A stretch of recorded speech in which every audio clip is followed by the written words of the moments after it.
안녕하세요, 차플레이 이영빈입니다. 스포티지급 크기의 자동차가 카니발급 공간을 갖고 있다면?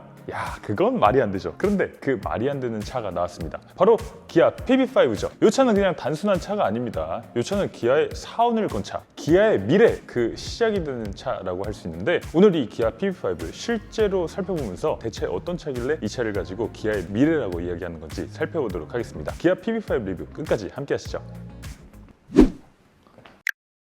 네, 일단 전체적인 디자인 느낌부터 보도록 하겠습니다. 일단 크기를 놓고 보면 이 차는 길이가 4695mm 되는 자동차예요. 그리고 폭 같은 경우는 1895mm 정도 되는 폭을 갖추고 있습니다. 높이는 1905mm 정도, 그리고 휠베이스 같은 경우는 2995mm 정도 되는 크기를 갖추고 있어요. 그러니까 이 차는 길이로 놓고 봤을 때는 기아 스포티지보다 10mm 정도 더 긴 정도, 그리고 폭으로 놓고 봤을 때도 스포티지보다 겨우 30mm 정도 넓은 정도입니다. 그 정도로 이 전체적인 크기를 놓고 봤을 때는 스포티지보다 약간씩 큰 정도라고 할 수 있는데요. 그럼에도 불구하고 이 휠베이스가 3m에 달할 만큼 길고 또 높이도 1900mm로 엄청나게 높아서 전체적인 이 크기를 실제로 놓고 봤을 때는 훨씬 더 크고 거대한 느낌이 들기는 합니다. 자, 어쨌든 전체적인 디자인부터 한번 살펴보도록 하죠. P5 전체적인 디자인을 놓고 봤을 때는 확실히 기존에 우리가 미니밴이라고 얘기했던 자동차 혹은 MPV라고 얘기했던 자동차랑은 조금 다릅니다. 이 전체적인 느낌이 굉장히 미래지향적이면서도 견고하게 만들어져 있어요. 기존까지 미니밴이라고 하면 약간 느낌이 실용적인 느낌, 그리고 안정적인 느낌, 이런 느낌들을 주고 있었는데, 지금 이 PV5 같은 경우는 훨씬 더 다이내믹하고 훨씬 더 젊고 역동적인, 또 미래지향적인 이런 느낌을 만들어내고 있는 걸 볼 수 있네요. 예를 들면 디자인에서 이런 부분이 그렇습니다. 지금 이 램프를 보세요. 기아의 시그니처 램프라고 할 수 있는 스타맵 시그니처 라이팅이 들어가 있는데요. 이게 지금 이렇게 바짝 번개를 치는 모양으로 만들어져 있다 보니까 굉장히 강렬한 느낌이 드는 거 당연하고요. 그리고 약간 우리가 베놈이라든지 스파이더맨 같은 캐릭터에서 봤던 것처럼 눈이 이렇게 치켜 올라가져 있으니까 강력한 느낌, 그러면서도 역동적인 느낌을 자아내고 있는 걸 볼 수 있네요. 미니밴이나 MPV 같은 자동차지만 디자인이 심심해 보이지 않도록 만든 걸 볼 수 있습니다. 그러면서도 램프가 지금 이 A필러 기둥하고 이렇게 일체로 연결돼서 A필러 기둥에서부터 이 램프가 떨어져 내려오는 것처럼 만들어내고 있거든요. 이런 점들을 봤을 때 확실히 이 디자인에 도 같았다, 디자인은 역시 기아지 라는 생각이 들기도 합니다. 아주 완성도 높은 디자인을 보여주고 있어요. 그리고 이 DRL 같은 경우는 방향지시등의 역할도 겸하고 있어서 이런 식으로 LED로 DRL 전체가 방향지시등으로 들어오는 것도 볼 수 있네요. 이런 것도 아주 디자인 강렬하고 멋지다는 생각이 듭니다. 자, 그리고 램프를 지나서 이 전체적인 전면 디자인을 놓고 봤을 때는 이만큼의 면이 전체가 다 면으로 매끄럽게 처리가 되어 있습니다. 일반적인 카니발이라든지 스타리아 같은 차들을 보면 이 높은 부분부터 이 아랫부분까지 다 그릴로 처리가 되어 있어서 가솔린 차의 느낌을 확실히 만들어내고 있었는데, 이제는 이 전체 부분이 다 매끄럽게 하나의 면으로 처리가 되어 있다 보니까 확실히 새로운 MPV다 라는 느낌도 만들어내고 있는 걸 볼 수 있네요. 그러면서도 이 정중앙에 또 충전구를 만들어 놓고 있어요. 그래서 이 아랫부분만 닫아서 위쪽 완속 충전을 할 수도 있고요. 급속 충전이 필요할 때는 이 버튼을 눌러서 양쪽을 다 오픈해서 급속 충전기를 꽂을 수 있도록 만들어 놓고 있습니다. 이런 것들도 확실히 꼼꼼하게 이 디자인을 해놨다는 걸 볼 수 있네요. 자, 그리고 지금 램프 같은 경우도 보세요. 이 헤드램프 같은 경우도 지금 기본 모델부터 LED 램프를 사용하고 있습니다. MF8 램프를 지금 3구를 이렇게 장착을 해놓고 있는데, MF8 램프임에도 불구하고 광량이 충분히 밝고 그리고 얄쌍한 이런 느낌의 아주 신형의 이런 헤드램프를 장착해 놓고 있는 걸 볼 수 있습니다. 이 램프 같은 경우는 가장 깡통, 가장 기본 모델부터 모두가 다 이 LED 타입의 헤드램프를 적용해 줍니다. 그러니까 주황색 불 들어오는 할로겐 옵션이 없습니다. 모든 트림이 다 이 LED 램프가 기본이에요. 그러다 보니까 우리가 스타리아 같은 자동차들 보면 어떤 차는 할로겐이라서 완전히 깡통 느낌이 들고, 어떤 차는 프로젝션 LED 램프가 점점점점 이렇게 박혀 있어서 굉장히 럭셔리한 느낌이 들고, 여러 개의 옵션을 가진 이런 차들이 도로에 돌아다니다 보니까 스타리아는 약간 옛날의 차 같은 그런 느낌이 드는 경우도 있었는데, 이 PV5 같은 경우는 모든 트림이 다 기본적으로 LED 헤드램프를 갖추고 있다 보니까 길에 돌아다닐 때 적어도 외관에서 있어서 차급의 차이를 느끼기는 어렵다라는 생각이 들기도 하네요. 저는 이런 램프가 굉장히 사소한 부분처럼 느껴지지만 이런 것들이 이 차가 실제로 도로에 돌아다녔을 때 이 차의 이미지를 좌우하는 요소라고 생각이 되기 때문에 이렇게 기본 트림부터 LED 램프를 적용해 놓은 게 굉장히 장점으로 느껴지기도 합니다. 자, 그리고 또 전면 디자인에서 보면 기아는 요즘 디자인 철학 중에 하나가 오포짓 유나이티드라고 하잖아요. 그러니까 상반된 요소를 하나에 합쳐서 조화롭게 디자인을 하겠다는 건데, 지금 PB5 같은 경우도 그런 오포짓 유나이티드의 요소가 있습니다. 클린 앤 볼드라고 하는데요. 윗부분은 제가 아까 설명드린 것처럼 굉장히 매끈하고 깔끔하게 딱 떨어지는 느낌, DRL 같은 경우도 A필러랑 하나로 유기적으로 이어진 느낌, 이런 것들을 만들면서도 하단 부분에 있어서는 굉장히 볼드한 디자인, 담대하고 강인한 디자인을 해놨다는 거예요. 그래서 이 범퍼 부분을 보세요. 이 범퍼 부분을 보면 이런 식으로 액티브 에어플랩도 장착돼 있지만 이 메탈로 처리된 이런 사각형 부분, 이런 부분을 봤을 때는 옛날에 굉장히 터프한 정통 프레임바디 SUV들에서 봤던 그런 캥거루 범퍼에서 영감을 받은 이런 식의 메탈 장식을 해놓고 있는 거, 이런 것들도 아주 강인한 디자인 요소로 느껴지고 똑똑한 그런 디자인 요소로 느껴집니다. 그러면서도 이 가운데 빔이 이렇게 지나가는 것처럼 만들어놔서 아주 견고한 느낌을 만들어내고 있는 걸 볼 수 있어요. 자, 그리고 좌우측 범퍼 하단에는 이런 식의 파트를 또 만들어놨습니다. 그러니까 이 부분은 우리가 주차할 때나 이럴 때 여차하면 가장 많이 긁을 수 있는 파트가 바로 이 좌우측 범퍼 하단 부분이라고 할 수 있는데, 범퍼 하단 부분은 이거를 따로 떼서 교체할 수 있도록 만들어놨어요. 그래서 일반적인 자동차 같은 경우는 이 부분을 살짝 긁게 되면 이 범퍼 전체를 뜯어내서 통째로 교환해야 되는 거거든요. 그럼 예를 들면 여기 카니발 같은 경우에 이 부분에 스크래치가 났다고 생각해 보세요. 그러면 이 부분만 교체할 수가 없습니다. 이 범퍼 이만큼을 통째로 떼서 교체를 해야 돼요. 그게 바로 이 기존 자동차의 이 좌우측 범퍼 하단이라고 할 수 있는데, PB5 같은 경우는 이쪽 부분을 이렇게 별도로 분리를 해놨습니다. 그래서 스크래치가 났을 때 이 부분만 떼서 갈아 끼울 수 있도록 이런 식으로 아주 똑똑하게 설계를 해놨다는 걸 볼 수 있습니다. PB5는 어쨌든 굉장히 상용 시장에서 많이 쓰는 걸 염두에 두고 만든 자동차고, 택배라든지 이런 거 운송을 할 때 택배 기사님들이 무심코 긁었을 때 유지보수 비용에 있어서 부담이 되지 않도록 이렇게 만들어 놓은 것도 볼 수 있네요. 자, 그럼 전면 디자인 여기까지 보도록 하고요. 한번 측면으로 넘어가 보도록 하죠.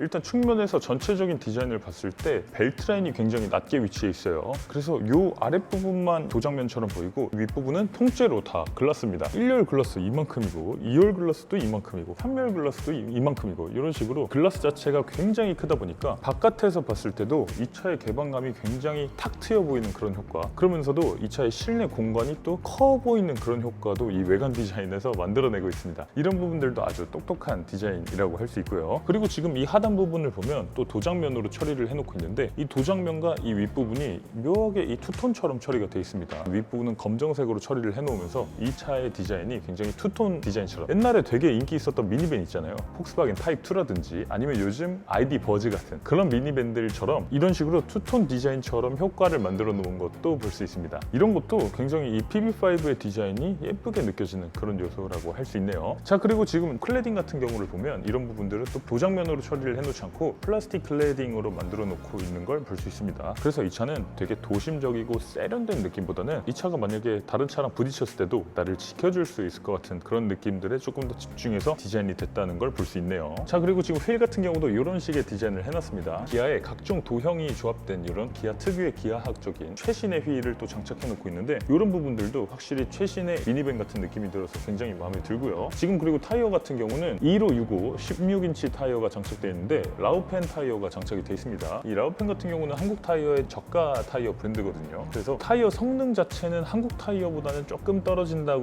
느끼실 수도 있는데, 타이어 유지 보수 비용 이런 측면에서는 확실히 이 경제적으로 유리한 그런 타이어다 보니까 여러분들이 아마 타이어를 교체하실 때도 큰 비용 부담 없이 얼마든지 손쉽게 교체할 수 있는 그런 타이어가 장착된 걸로 보여요. 그러면서도 타이어 트레드 웨어를 보면 500 정도 되는 타이어 트레드 웨어를 갖추고 있어서 이 마일리지에 있어서도 크게 부담이 없는 타이어를 장착해 놓고 있는 걸 볼 수 있네요. 자, 그리고 2열 슬라이딩 도어도 한번 열어보도록 하죠. 2열 슬라이딩 도어 열어보면 자, 슬라이딩 도어는 이 정도 열리는데요. 지금 개방폭이 775mm 정도 되는 개방폭을 갖추고 있습니다. 그래서 제가 지금 휠체어를 밀고 이렇게 들어가는 이런 상황이라고 가정했을 때도 충분히 이 휠체어 하나가 들어갈 만한 그런 개방폭을 보여주고 있어요. 지금 제가 보고 있는 모델은 이 패신저 모델입니다만, 이 PB5가 앞으로 장애인 운송 차량이라든지 뭐 다양한 시장 상황에 맞게 변화해서 나와야 되는 그런 차다 보니까 이런 식으로 개방폭을 넉넉하게 확보해 놓은 걸 볼 수 있네요. 사실 뭐 스타리아도 그렇고 카니발도 그렇고 오디세이도 그렇고 뭐 등등 전 세계 모든 미니밴들이 당연히 이 정도의 개방폭은 갖추고 있는 건 사실이에요. 그런데 놀라운 점은 이 차의 길이, 이 전장이 4695mm밖에 안 된다고 했잖아요. 스포티지보다 겨우 10mm 긴 겁니다. 그 정도의 크기를 갖추고도 이 정도의 개방폭을 만들어 놨다는 게 대단한 거예요. 어떻게 이게 가능했냐? 이건 전기차이기 때문에만 가능한 결과입니다. 바퀴를 최대한 앞뒤로 쭉 밀고, 그리고 이 가운데 휠 베이스를 2995mm까지 극단적으로 길게 뽑아놨기 때문에 이 개방폭이 가능해지게 된 거죠. 자, 그리고 지금 스텝고 같은 경우 바닥에서부터 차체 바닥까지 이 거리가 399mm에 불과합니다. 그래서 타고 내릴 때 그냥 한 걸음에 이렇게 올라갈 수 있는,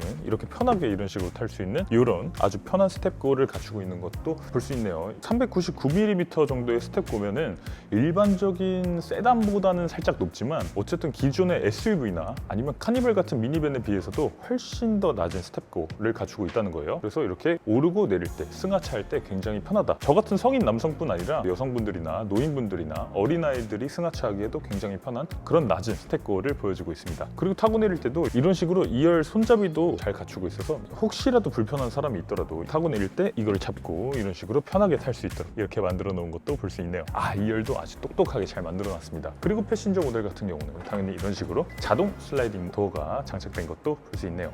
좋습니다. 좋습니다. 자, 이렇게 측면 디자인 살펴봤고요. 이제 후면 디자인도 한번 살펴보도록 하죠.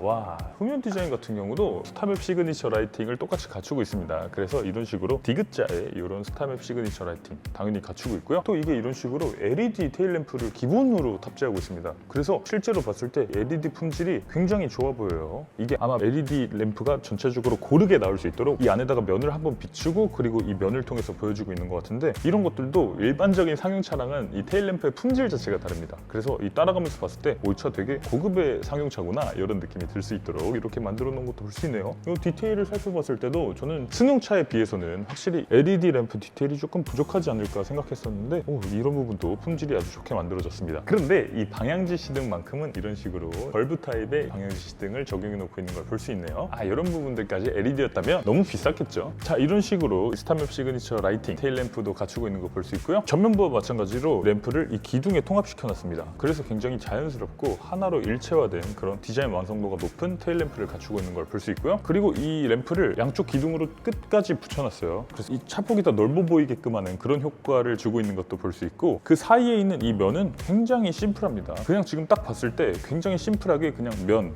그리고 번호판, 기아 로고 이 정도로 그냥 아주 심플하게 처리를 해놓고 있는 걸 볼 수 있어요. 저는 사실 이런 디자인이 굉장히 마음에 듭니다. 예를 들면 저희가 중국에 갔을 때 상하이 자동차에 렉서스라고 하는 전기 상용차를 만드는 그런 브랜드가 있거든요. 그런 브랜드들 디자인을 보면 이게 처음에 봤을 때는 디자인을 이렇게까지 과감하게 했다고? 라고 생각을 하다가도 하루 이틀 길거리에서 그 렉서스 차를 보고 나면 며칠 뒤에는 이거 너무 과해서 못 보겠다, 눈이 피곤하다, 약간 이런 느낌을 주거든요. 그래서 굉장히 피로한 그런 디자인을 갖추고 있는 경우들이 많은데, 이 PB5 같은 경우는 이런 것들을 심플하게 처리해놔서 두고 질리지 않도록 그렇게 디자인을 해놓은 걸 볼 수 있어요. 이 좋은 디자인은 뭐를 어떻게 더 하느냐가 아니라 뭘 얼마나 빼느냐, 이런 것들이 훨씬 더 좋은 디자인이라고 이야기하잖아요. 그런 것처럼 이 기아 PB5는 뒷면을 굉장히 심플하게 만들어 놓고 있어서 오래도록 봐도 질리지 않는 그런 디자인을 채택해 놓고 있는 걸 볼 수 있습니다. 저는 이런 디자인이 훨씬 더 마음에 드네요. 자, 그리고 전면부와 마찬가지로 뒤쪽 하단 범퍼 이 좌우측 부분에는 이런 식으로 교체가 가능한 하단 범퍼가 장착이 되어 있습니다. 그래서 이 파팅 라인을 떼서 이 부분만 갈아 끼울 수 있도록 이렇게 만들어 놓고 있고요. 이 자주 스크래치가 나는 부분에 유지 보수 비용에 있어서 굉장히 유리하겠다라는 생각이 들기도 합니다. 그러면서도 이 전체적인 디자인은 굉장히 심플하지만 이런 디테일적인 부분, 이런 부분에는 이런 스키드 플레이트 같은 요소도 갖추고 있어서 심플하지만 또 볼드하게 이런 클린 앤 볼드 디자인을 뒤쪽에도 적용해 놓고 있는 걸 볼 수 있네요. 자, 그러면 트렁크도 한번 열어보도록 하겠습니다. 저희가 보고 있는 이 패신저 모델 같은 경우는 이런 식으로 위쪽으로 열리는 테일게이트 형상을 갖추고 있어요. 이 옆에 있는 카고 모델 같은 경우는 이런 식으로 양문형으로 열리는 이런 테일게이트도 갖추고 있습니다. 만약에 그 쿠팡 기사분들이나 이런 분들이 작은 집 몇 개 이렇게 그냥 빼낼 때는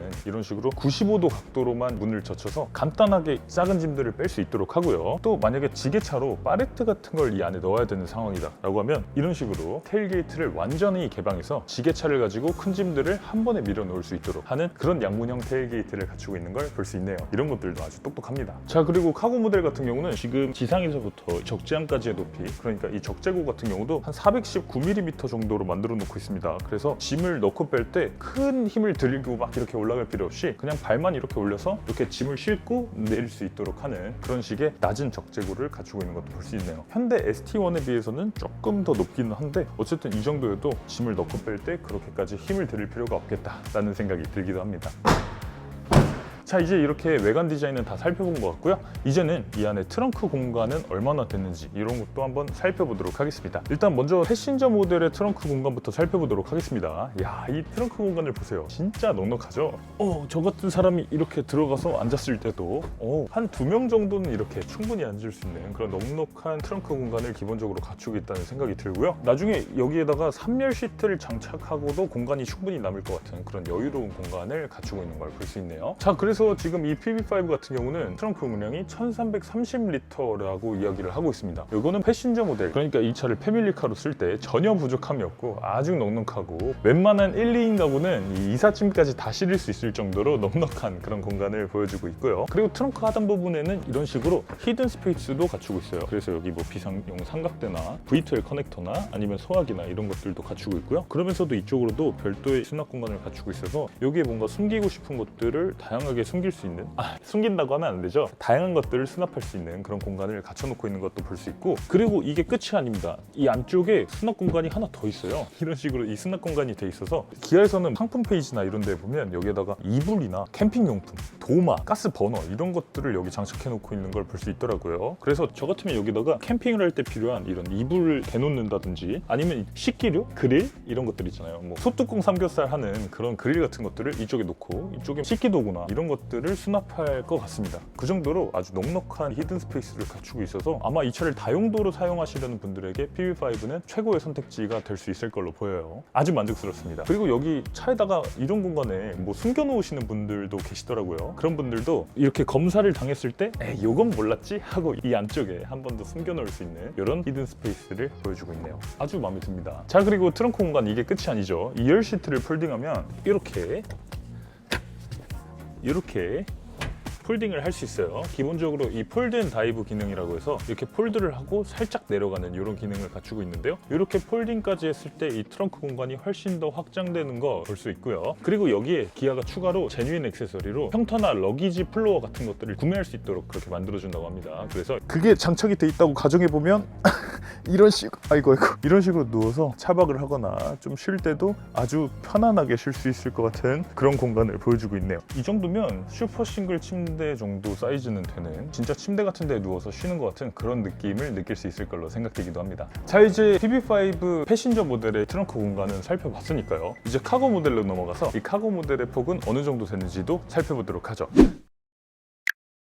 지금 대단합니다. 제가 지금 이렇게 카고룸에 들어왔는데요. 카고룸의 길이 같은 경우는 2255mm, 카고룸의 폭 같은 경우는 1565mm, 그리고 카고룸 높이 같은 경우는 1520mm 정도 되는 넉넉한 공간을 갖추고 있어요. 이 얘기는 무슨 얘기냐면 국내 표준 팔레트가 가로 세로 길이가 1100mm입니다. 그래서 그 표준 팔레트를 그냥 집어넣을 수 있는 그런 공간을 제공을 해준다는 거예요. 그 1100mm 곱하기 1100mm짜리 그 표준 팔레트가 들어간다는 건 굉장히 중요한 겁니다. 우리나라의 모든 물류 시스템이나 이런 것들이 다 그 표준 팔레트를 기준으로 만들어져 있기 때문에 짐을 굉장히 효율적으로 싣고 못 싣고를 결정할 수 있는 결정적인 요소거든요. 그래서 지금 폭으로 봤을 때는 그 표준 팔레트가 무리 없이 들어갈 걸로 보여서 다양한 짐들을 수납할 때 표준 팔레트 위에 다양한 짐들을 얹어서 한 번에 그냥 집어넣고 빼면 되니까 아주 효율적으로 PB5 카고를 운영할 수 있을 걸로 생각되기도 합니다. 만약에 그 표준 팔레트가 안 들어가면 사람이 한 30박스를 일일이 싣고 나르고 이걸 해야 되는 거예요. 근데 그럴 필요가 없으니까 지게차로 이 팔레트를 떠서 꽂아서 넣고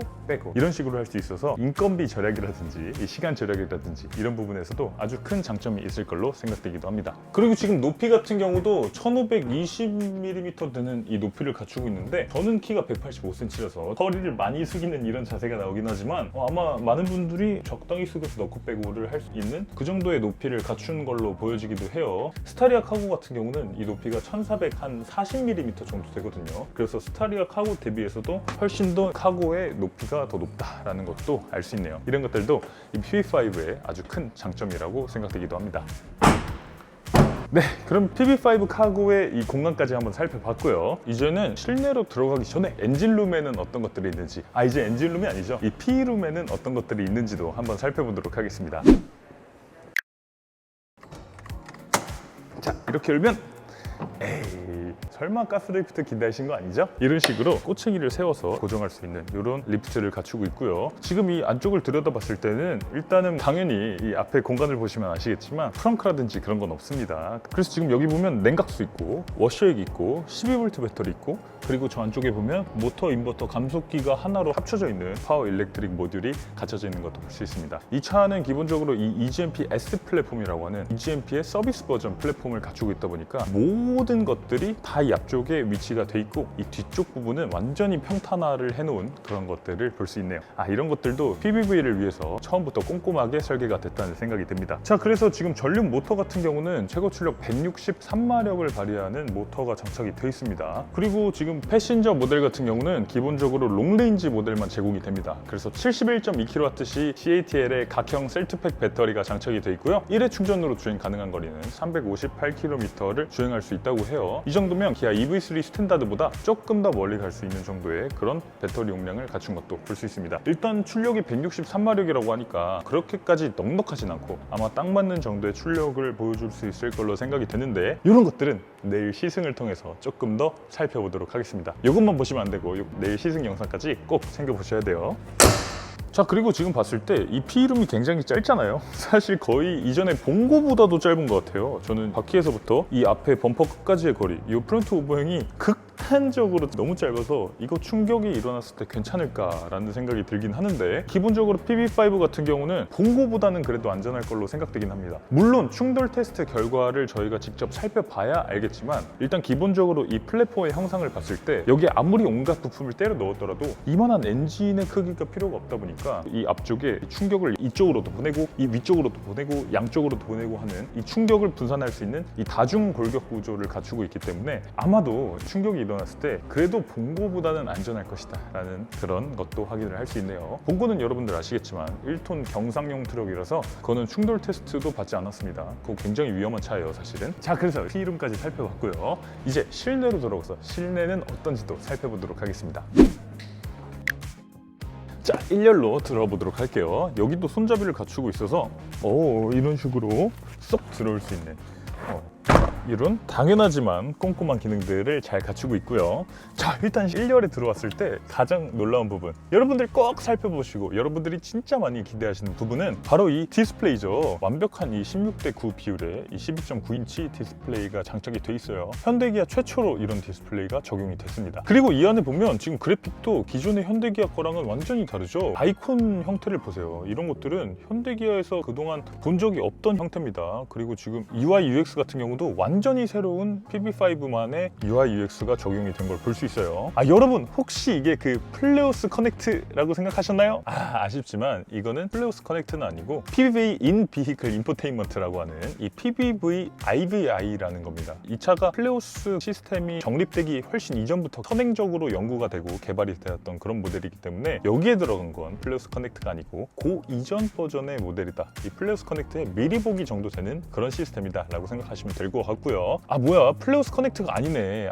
실망이네. 난 좀 기다렸다가 플레오스 커넥트 나온 거 사야겠다 라고 하시는 분들이 있다면 그럴 걱정하실 필요 없는 게 이 전화 찬스로 제가 한번 확인을 해봤는데 이것도 플레오스 커넥트로 업데이트가 될 가능성이 굉장히 높다고 합니다. 그러니까 여러분들 내가 이거 사자마자 구형돼 버리겠네 하는 걱정은 크게 하지는 않으셔도 될 것 같아요. 자, 어쨌든 이 새로운 디스플레이 보세요. 와, 어쨌든 저는 이 CCNC보다 마음에 들고 이 안드로이드 오토모티브 기반의 OS가 들어가서 그냥 안드로이드 태블릿을 그대로 붙여놓은 그런 느낌이 납니다. 그래서 이런 아이콘들의 형태라든지 사용성이라든지 이런 부드러운 것들, 이런 것들도 지금 살펴봤을 때 우리가 그냥 핸드폰이나 태블릿에서 썼던 거랑 굉장히 유사하고 직관적인 그런 UI UX를 갖추고 있어서 기존의 CC&C보다 훨씬 더 다루기에 편하다, 더 자연스럽다라는 생각이 들기도 합니다. 그리고 온도 조절 같은 경우도 그래픽이 이런 식으로 바뀌었습니다. 그래서 드래그를 통해서 온도를 쉽게 조절을 할 수도 있고요. 테슬라에서 우리가 하던 것처럼 이런 식으로 온도 조절을 자연스럽게 할 수도 있고, 바람의 방향 같은 경우도 이런 식으로 터치를 통해서 조절을 할 수 있는데 그래픽이 이런 식으로 나옵니다. 이런 것들도 테슬라에서 봤던 그래픽하고 굉장히 유사한데, 그런 것들이 이 사용자들이 실제로 사용했을 때 이 바람이 나오는 방향을 보니까 직관적이고 좋다라고 이야기했던 부분이라서 이런 것들을 기아도 똑같이 적용을 해주고 있는 걸 볼 수 있네요. 저도 이런 부분은 마음에 듭니다. 일단 직관적이고 이해하기 쉬우니까요. 적응을 하는데 큰 시간이 필요할 것 같지 않습니다. 자, 그리고 통풍 시트도 3단계, 그리고 열선 시트도 3단계 이런 식으로 꼼꼼히 갖추고 있고요. 이 핸들 열선 같은 경우도 2단계, 1단계 이런 식으로 적용이 되어 있는 걸 볼 수 있습니다. 이 열선 시트를 켰을 때 열선 시트 버튼에만 불이 들어오는 게 아니라 이 핸들 전체가 빨간색이 되는 이런 그래픽을 갖추고 있어서 기존 대비해서 훨씬 더 직관적으로 인지하기 좋다라는 생각이 듭니다. 야, 진짜 기아가 이렇게 좋아졌네요.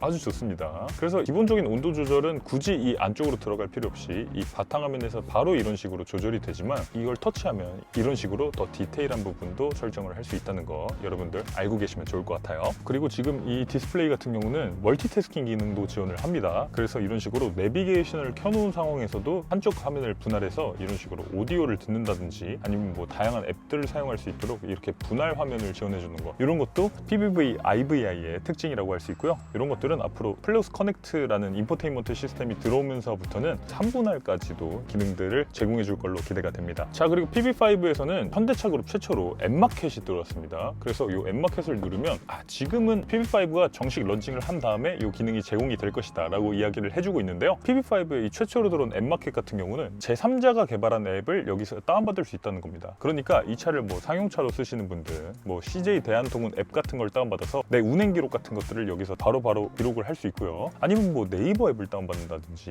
뭐 네이버 지도 앱을 다운받는다든지, 내가 원하는 뭐 유튜브 뮤직, 뭐 유튜브 뭐 이런 것들을 다운받아서 쓸 수 있도록 한다는 거예요. 진짜 우리가 핸드폰에서 쓰던 그 앱스토어가 그대로 여기에 들어온다는 겁니다. 이 앱마켓에 앞으로 어떤 제3자 앱이 들어오게 될지도 굉장히 궁금해집니다. 그래서 이런 식으로 이 센터 디스플레이도 장착이 돼 있고요. 그리고 계기판에는 또 별도로 이런 식으로 이 8인치 디스플레이가 장착이 돼 있어서 주행 가는 거리라든지 배터리라든지 내 속도라든지 이런 정보들은 계기판 디스플레이를 통해서 바로 확인할 수 있도록 만들어 놓고 있네요. 자, 그리고 지금 이 핸들을 살펴봤을 때 이 어댑티브 크루즈 같은 것도 기본적으로 장착을 해주고 있는 걸 볼 수 있습니다. 이 PB5 모든 모델에 기본적인 ADAS가 적용이 돼 있어요. 이 카고 모델부터도. 그러니까 고속도로 주행보조 1 수준의 그 기본적인 현대차 그룹의 ADAS가 적용이 돼 있는데, ADAS 수준도 시승을 통해서 어느 정도 수준인지 조금 더 살펴보도록 하겠습니다. 어쨌든 그냥 상용차가 아니라 이건 차세대의 상용차 PBV니까 이런 식으로 기본적인 이 ADAS는 갖추고 있는 걸 볼 수 있네요. 자, 그리고 지금 1열에서 봤을 때 또 하나 중요하게 살펴봐야 되는 부분은 이 수납 공간입니다. 기본적으로 봤을 때 이런 부분에 수납 공간을 갖추고 있어요. 이 아래쪽 부분에 수납 공간을 갖추고 있어서 간단한 짐들을 이쪽에 수납을 할 수도 있겠죠. 그리고 이쪽에 무선 충전 패드도 하나 갖추고 있어서 이런 식으로 올려놓으면 무선 충전이 되는 것도 볼 수 있습니다. 기아 정품 케이블을 사용해서 100W 충전 같은 경우도 1열에서 하나 할 수 있고요. 그리고 이 안쪽에도 공간이 있고, 그리고 이 아래쪽에 보면 이쪽에도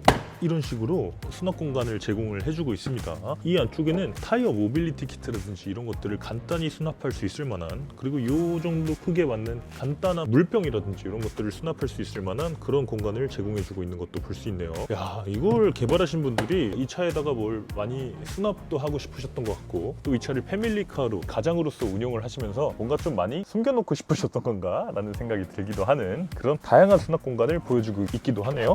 자, 그리고 전기차 플랫폼이다 보니까 이런 식으로 바닥이 완전히 평평해서 제가 지금 운전석에서 조수석으로 넘어오는데 아무런 불편함이 없이 이렇게 넘어오는 것도 여러분 확인하실 수 있었고요. 그리고 지금 이 도어 트림에도 보면 이런 식으로 수납 공간이 무려 3군데나 적용이 되어 있습니다. 지금 이쪽에도 뭔가 수납을 할 수 있고, 이쪽에는 간단한 컵홀더라든지 또 여러 가지 물건들을 수납할 수 있도록 하고, 그리고 가장 아래쪽에도 또 뭔가를 수납할 수 있도록 해놨어요. 그래서 정말 이 차를 실용적으로 다양한 짐들을 그냥 때려 넣고 쓸 수 있는 그런 것들을 보여주고 있습니다. 자, 그리고 이게 끝이 아니죠. 심지어 여기도 수납 공간이 있습니다. 이 발판을 드러내면 여기에도 수납 공간이 있어요. 무슨 이유 때문인지 오늘은 열리지 않는데 이 안에도 수납 공간이 또 별도로 있습니다. 그래서 진짜 수납 공간이 많고, 이 차가 그냥 차가 아니라 약간 이동하는 창고, 이동하는 내 금고, 약간 이런 느낌으로 이 PB5를 사용하실 수 있을 것 같아요. 자, 그리고 1열에서 또 살펴봐야 되는 부분은 이런 레일입니다. 여기 보면 이런 식으로 이 기아 애드 기어라는 기능을 또 제공을 해주고 있어요. 이 뒤쪽 부분에도 마찬가지고 저 트렁크 3열 부분에도 마찬가지로 제공이 되고 있습니다. 그래서 기아가 기존에 우리 소비자들이 상용차라든지 뭐 승용차도 마찬가지지만 그런 것들을 운영할 때 홈거치대도 거치에서 운영하고 뭐 알리익스프레스에서 막 선글라스 집 같은 것도 사서 어디다가 억지로 부착하고 이런 것들을 봤다는 겁니다. 근데 그게 굉장히 덕지덕지 아무데나 연결할 데 없어서 억지로 붙여놓은 그런 느낌이 났다는 거죠. 그래서 기아는 앞으로 그런 것들을 장착할 수 있는 이 기본적인 레일을 제공해주고 여러분들이 원하는 기능이 있으면 그걸 사서 여기다가 붙이세요 라고 할 수 있는 그런 애드 기어라는 기능도 새로 제공을 해주고 있습니다. 그래서 이 애드 기어는 아마 다양한 업체들이 협력을 하면서 이 차량에 들어가면 좋을 법한 그런 다양한 아이디어들, 다양한 상품들이 나올 수 있을 걸로 기대가 되기도 해요. 자, 그리고 이 안쪽으로도 수납 공간이 있습니다. 그래서 이 안쪽에도 태블릿 같은 것들, 이 안쪽에 USB-C 충전을 통해서 이 충전기를 꽂아놓고 이 태블릿 같은 것들을 충전할 수 있을 법한 이런 공간도 또 제공을 해주고 있네요. 이야, 진짜 수납 공간에 있어서는 끝판왕입니다. 끝판왕. 네, 이렇게 1열 공간을 살펴보도록 하고요. 이제 2열로 넘어가서 2열은 어떤지도 살펴보도록 하죠. 네, 이제 2열로 들어오도록 하겠습니다. 아까 말씀드렸다시피 스테코가 399mm 그리고 이 손잡이도 있어서 2열에 들어올 땐 진짜 편하게 들어올 수 있다라는 생각이 드네요. 자, 지금 2열에 들어왔을 때는 이런 식으로 발을 거치할 수 있는 이런 스텝이 장착되어 있어서 2열 승객이 가면서도 굉장히 편안하게 이렇게 발을 올려놓고 갈 수 있는 이런 것들을 제공을 해주고 있고요. 지금 공간을 봤을 때는 설명할 필요가 없을 정도로 넉넉하고요. 지금 1열에 2명, 2열에 3명이 앉는 5인승 모델이 먼저 출시가 됐는데 이제 여기에 1열에 2명, 2열에 2명, 3열에 3명이 앉는 223 구조의 7인승 모델도 아마 곧 출시가 될 예정이라고 합니다. 9인승 모델을 기대하셨던 분들도 계실 텐데 9인승 모델은 이번 PB5에서는 나오지 않고 다음 PB7이라든지 더 큰 차가 나왔을 때 아마 적용이 될 걸로 예상이 된다고 해요. 자, 어쨌든 지금 3명이 앉는 이 2열 시트에 앉아보면 일단 착좌감 편하고 인조가죽 시트가 적용이 돼 있음에도 불구하고 촉감이 좋은 그런 시트 품질을 보여주고 있고요. 그리고 지금 리클라이닝도 지원이 됩니다. 그래서 이런 식으로 쭉 눕혀서 편안하게 가다가 뭐 발을 올려놓고 이렇게 가다가 발을 꼬고 이렇게 가다가 이렇게 아주 편안하게 갈 수 있는 그런 2열 공간을 보여주고 있습니다. 야, 2열 공간은 진짜 좋네요. 당연히 이 1905mm의 높은 높이를 가지고 있는 자동차다 보니까 이 헤드룸 공간이 넉넉한 건 당연하고요. 자, 그리고 이런 식의 기능들도 갖추고 있지만 또 이 앞쪽에 시트백 같은 경우도 이렇게 갖추고 있어서 이 핸드폰을 수납할 수 있는 공간 따로, 그 옆에 물건을 수납할 수 있는 공간 따로, 이런 식으로 실제로 사용자들이 사용할 만한 이 시트백을 갖추고 있는 것도 아주 좋은 부분이라고 생각이 되기도 합니다. 자, 그리고 2열 공간도 마찬가지로 이 에어벤트 위쪽으로 기아 애드 기어 같은 것들을 갖추고 있어서 이쪽에 뭔가 다양한 아이디어들을 장착할 수 있을 걸로 생각이 되고요. 또 이런 식으로 220V 아울렛 같은 경우도 갖추고 있어서 여기에 코드를 꽂아서 노트북을 2열 승객이 하면서 간다든지 이런 상황도 아주 편하게 할 수 있을 걸로 생각되기도 해요. 그리고 진짜 이 플로어가 완전히 평평합니다. 이 EGMP S 플랫폼이라는 거는 1열부터 3열까지를 완전히 평평한 바닥으로 만들어 놓는 그런 구조다 보니까 지금 이 아래쪽 부분이 완전히 평평해서 이거는 나중에 하이리무진이나 이런 것들, 뭐 우리가 보가나인이나 CM모터스나 이런 하이리무진으로 개조를 할 때도 그분들이 이 바닥을 평탄화하면서 이 높이를 높일 필요가 없으니까 이 실내 공간을 훨씬 더 쾌적하게 유지를 할 수 있겠다는 그런 생각이 듭니다. 자, 2열까지 살펴봤을 때는 저는 지금 외관에서 봤을 때는 컴팩트한 스포티지 정도의 자동차지만 이건 카니발보다도 오히려 더 쾌적한 공간입니다. 그래서 이 PB5가 나오면 아마 카니발의 시대는 끝나지 않을까라고 생각이 되기도 하네요. 아마 3열까지 나온 7인승 모델이 나오면 더 많은 분들이 좋아하실 것 같아요. 이제 패밀리카의 기준이 바뀝니다. 네, 지금까지 이렇게 기아의 미래 PB5에 대해서 간단하게 살펴봤는데요. 여러분 궁금하지 않으세요? 이 차 163마력이라는데 출력이 부족하진 않은지, 또 이 차 승차감은 충분히 괜찮은지, 에이다스 수준은 어떤지 이런 것들 여러분 보고 싶으시잖아요. 그거 보시려면 구독과 좋아요, 알림 설정 해주시고 기다려주시면 감사드리겠습니다. 여러분 기대해주세요. 오늘 차 플레이는 여기서 인사드리겠습니다. 이영빈이었습니다. 감사합니다.